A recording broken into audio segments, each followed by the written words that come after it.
टकरा जाको है।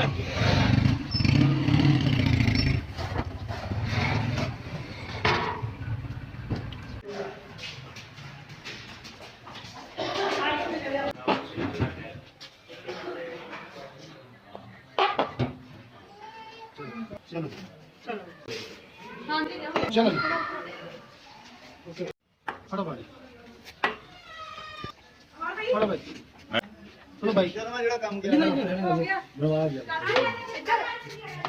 आ गया और ठंडी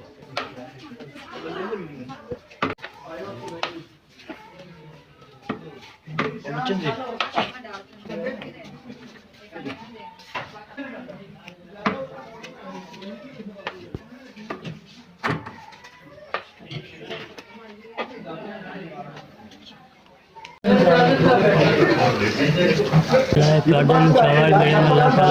कबूल करे और हिम्मत दे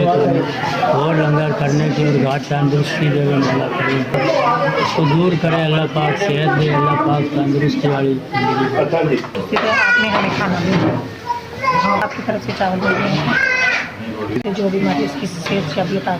आपने हमें खाना दी।